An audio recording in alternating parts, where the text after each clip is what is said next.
Salut les anacalypsiens, bienvenue dans cette nouvelle vidéo d'Anacalypsie. Aujourd'hui on va attaquer du lourd puisque cette fois on va parler d'une artiste dont je n'ai jamais parlé. J'ai mentionné son groupe une seule fois, enfin techniquement deux fois, mais il y a une vidéo sur les deux qui n'est encore jamais sortie puisque cela concerne la présentation d'Aespa. Voilà. Et l'autre, c'est dans...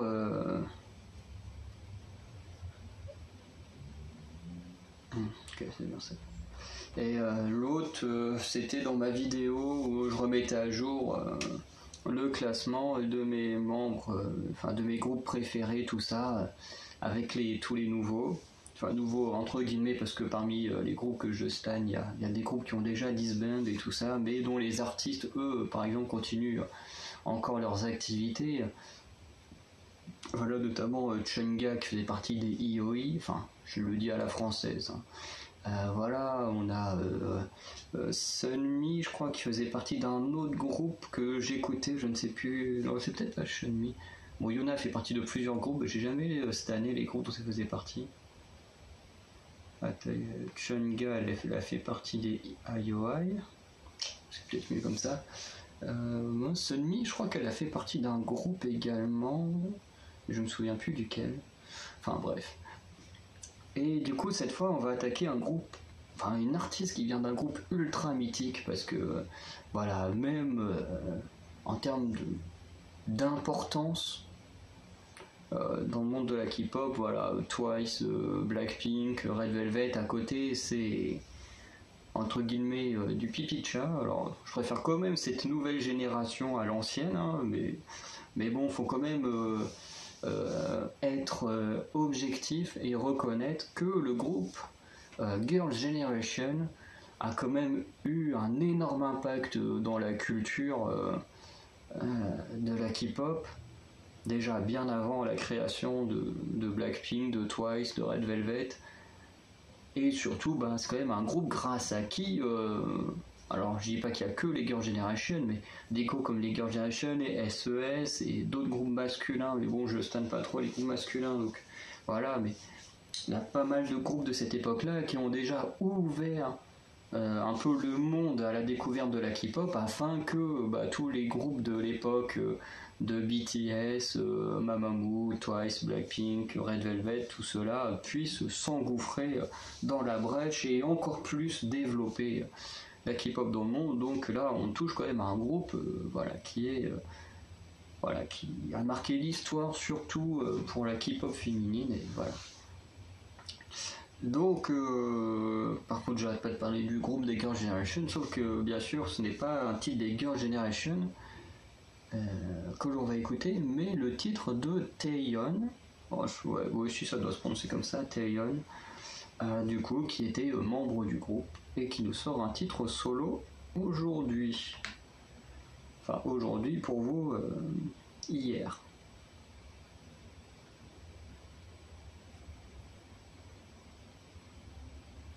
Il y a même des messages en espagnol. C'est marrant, il y a plus de messages, alors il y a franchement beaucoup de messages en coréen, mais il y a plus de autant de messages en espagnol que de messages en anglais, c'est assez marrant. C'est vraiment fondant qu'elle a beaucoup touché les pays, comment on dit. Attends, moi non, je vais pas essayer d'inventer un mot, mais voilà, de la culture espagnole apparemment. Donc on va regarder ce titre qui s'appelle Weekend. Alors on est mardi, mais du coup le titre s'appelle Weekend. Ah, mauvais jeu de mots.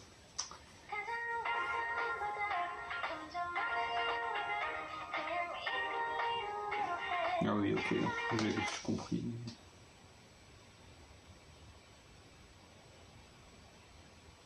J'aimerais bien qu'on puisse mettre tout sur pause comme ça.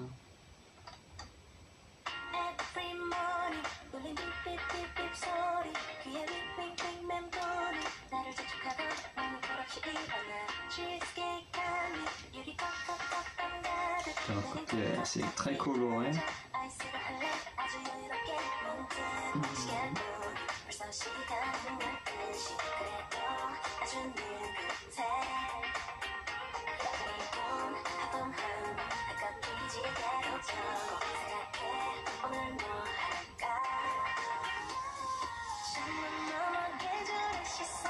Ça, par contre, il y a toujours le logo de la SM. Donc je suis pas sur le site de la SM.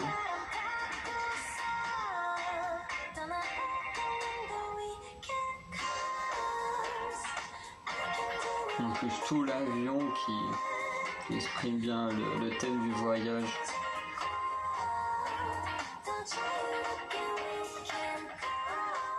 Mais je crois que c'est elle qui est censée faire partie d'un projet qui concerne Wendy ou Sulgi de Red Velvet et Winter de aespa. Je crois que c'est elle qui fait partie du projet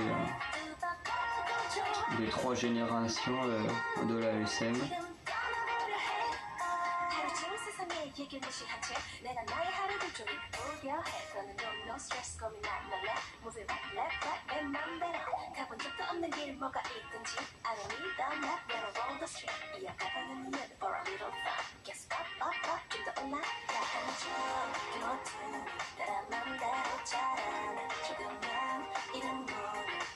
Mais c'est... on voit les comment dire, des sponsors, mais ceux qui travaillent avec la SM, parce que y a pas mal de trucs, je crois que c'est des trucs Chanel, les 2 C là comme ça qui s'entremêlent. Elle a les boucles d'oreilles, elle a une sorte de boucle de ceinture aussi.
C'est bien, mais bien toujours chez la SM, elle en tout cas.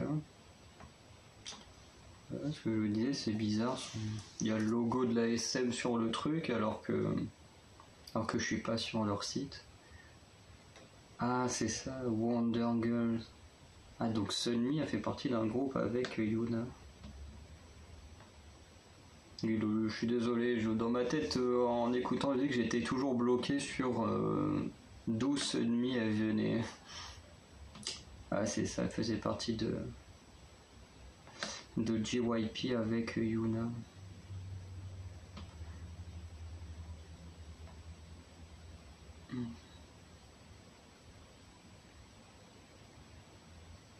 Ouais, sur les 4, il y en a 2 que j'écoute encore. Enfin, sur les 4. Sur les 4 de la photo.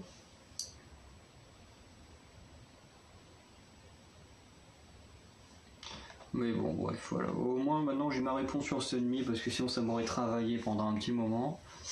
Du coup, qu'est-ce que je pourrais vous dire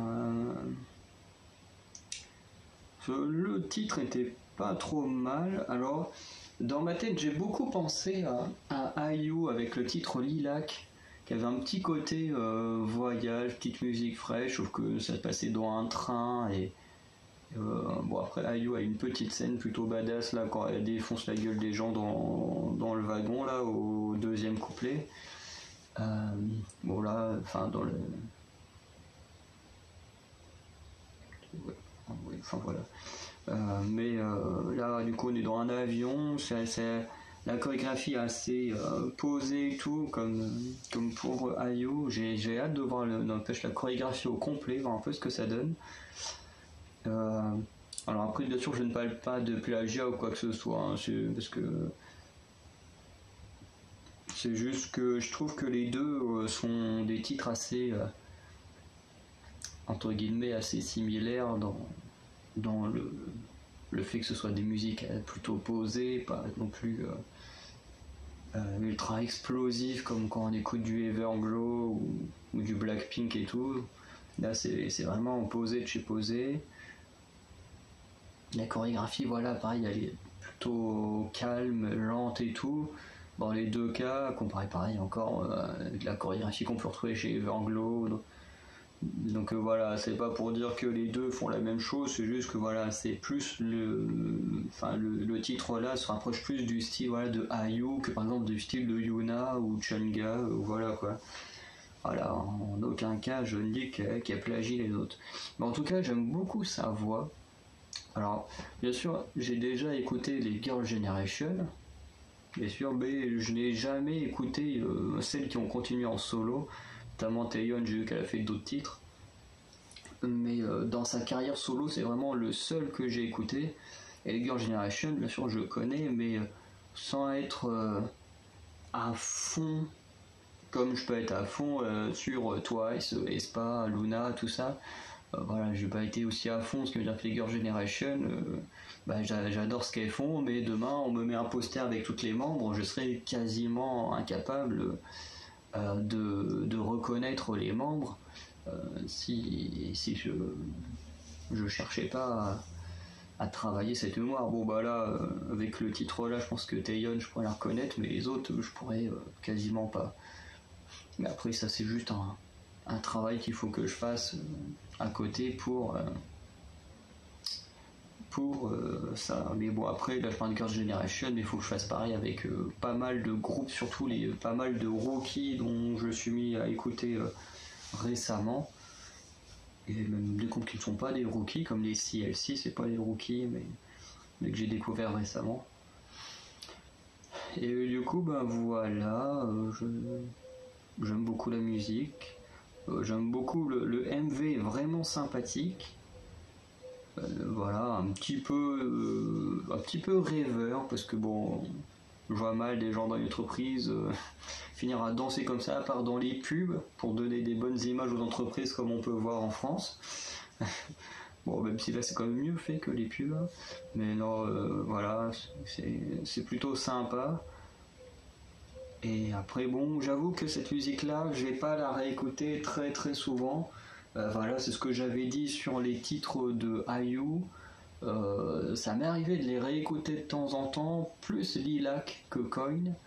Mais bon, j'avoue que je les ai pas non plus réécoutés autant que j'ai pu écouter Everglow le mois dernier, ou les Dreamcatcher, ou les Luna là en ce moment que j'écoute tout le temps.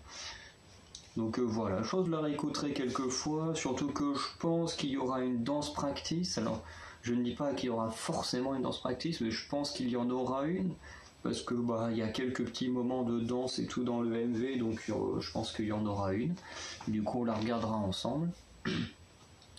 Et puis je vais m'arrêter là pour cette vidéo. Dites-moi vous ce que vous en avez pensé. Voilà, si vous avez aimé, si vous n'avez pas aimé, en tout cas on pourra en discuter. Et sinon, je vous dis à très bientôt pour de nouvelles vidéos. Salut les Lucien.